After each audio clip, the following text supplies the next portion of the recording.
Remember as a kid, there would be that really big present that we would get either for the holidays or for our birthday or for Arbor Day that, well, you can almost barely wrap your hands around. And, even as an adult, there is something really cool about getting something in a giant box that won't fit under the Christmas tree or the Kwanzaa candles or the Hanukkah menorah or the Arbor Day box of fireworks. Well, this is something that just brings so much joy.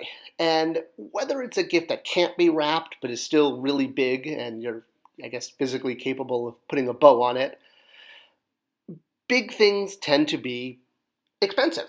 And they tend to be, as I guess you could say, worth the price of admission. Of course, there's smaller items that are expensive, and most women know what comes in this box in that color. For collectors, well, there's been a recent emergence of more and more large, expensive items that are aimed directly at us. And in fact, they are not only aimed at us, but they often require a pre-order. They require us to either pay upfront or commit upfront to essentially tell the toy companies, the manufacturers, how many units they should make to mitigate their risk, to know that if they're going to put forth the effort to make these very large items, that they're actually going to sell and they're going to find a customer. Sometimes these items do very well and exceed expectations. Sometimes they barely squeak by and companies have to offer all sorts of different tiers and added on benefits to try to get you to purchase it because they've already spent the tooling and didn't tell you that because it's their own IP, but that's a story for another time. And then sometimes there's the items that, while they have their best interests at heart, the item just does not sell in and it doesn't get made. The whole concept of doing this, it started really with Kickstarter, but Mattel was one of the first to really embrace this. And yes, I know I'm tooting my own horn because I was the brand manager for this particular item, the Motu Classics Castle Grayskull, but hey, everything that HasLab is doing, Mattel did it 10 years earlier. And like big items that you would find under a specific holiday decoration, this castle, this playset came in a giant box. And if it arrived under your tree or candelabra or whatever it is that you decorate with in the holidays, well, it looked awesome wrapped up. Recently, there's been a new big item put out by Super 7, and they haven't really done this before. Super 7 has done some really great collector items. They fortunately took over Masters of the Universe Classics once Mattel passed it off. And now that they're doing Thundercats, they have introduced the Super 7 Thundercats Thunder Tank, which, while not as big as something like Castle Grayskull or the Sail Barge or Unicron, it's pretty big, especially for a vehicle, because it has to accommodate 6.5-inch action figures, which, as someone who's worked on vehicles for 6.5-inch action figures, these vehicles are big, and they're very expensive to tool. Castle Grayskull, as referenced, was almost $500,000 in pre-production costs. So while this item comes in a big box and it's designed to, I think, accommodate 6 figures, can ride in it, as well as, other characters around to scream at it, as they always do in the artwork on the front. You always see the bad guys like cursing, like, oh, that vehicle! Well, let's look at the price tag, $450. Pretty close to the Sail Barge as far as what you're going to lay out ahead of time. Now, this one isn't requiring you to have a minimum to order in order to go into production, but they do want the money up front. So a lot of fans are saying, well, what's up with the high price tag? Why is it just as much as the Sail Barge when it's so much smaller? Well, look at the basic figures. Look at things like, like a basic Thundercats figure from Super 7. And yes, I know Super 7 also did Snake Mountain, which was not that much more than the Thunder Tank.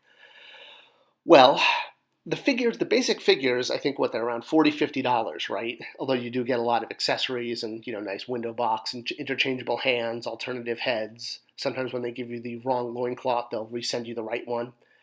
Well, looking at something like the Sail Barge, your basic figure is only about $12, although, they used to be $4.99 when they started, and you could get a lot of figures on the aftermarket or for eBay for $5. So you could yes, I know some of the specific figures you need for the Sail Barge are more expensive on eBay, but let's just say you wanted to fill it with random figures. You could, get them relatively inexpensive.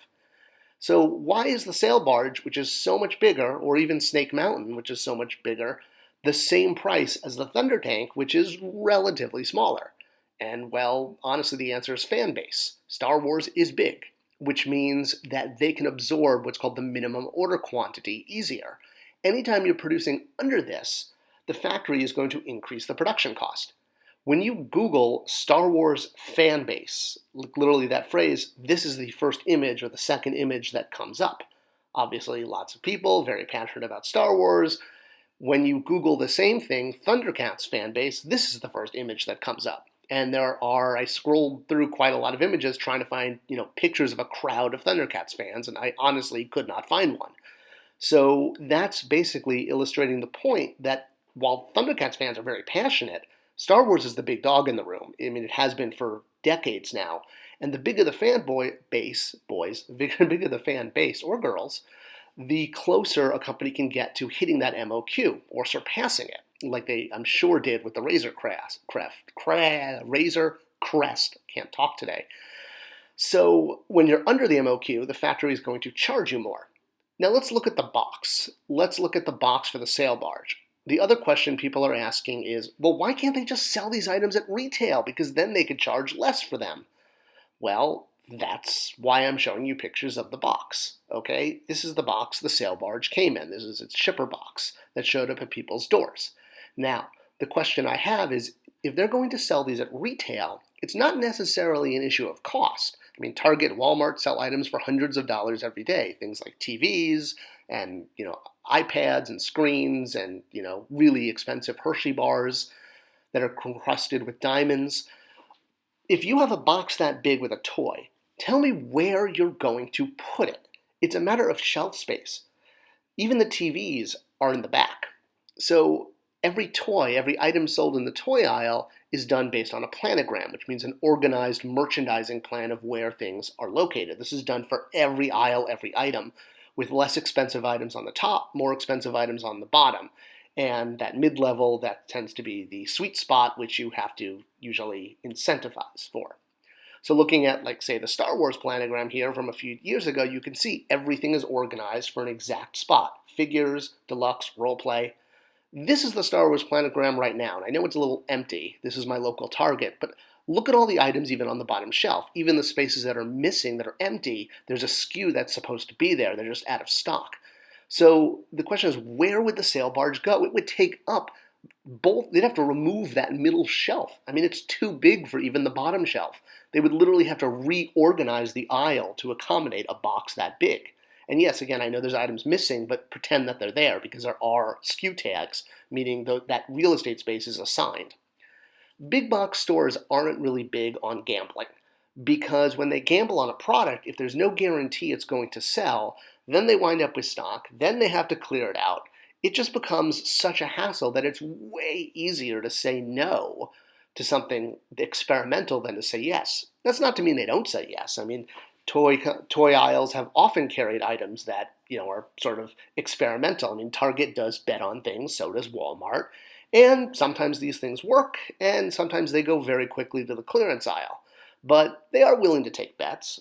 So you might say, okay, well, what about putting it on an end cap? Here's an end cap, for collectors that, it's in front of the Lego aisle, but it's, shouting out for collectors. Again, the sail barge wouldn't fit on this. And Thundercats figures aren't sold at Target, so they wouldn't carry the Thunder Tank. I mean, granted, Star Wars figures are, but again, where are you physically going to merch it? Where are you going? Are you going to put one and say, call an attendant and he'll bring it from the back? Are you going to put it in the large item aisle with bikes? Sure, yeah, those aisles might be organized in a way that the box would fit on shelf, but that means that the sail barge has to do more turns, more velocity, more volume than a child's bike or a playset, outdoor, playhouse that is merched on this aisle. So if it's going to replace an item in this aisle, like that slide there, that means that you have, if you will, Hasbro has to sort of not guarantee, but sell in the idea that the sail barge will sell more units than that slide, and it deserves that space.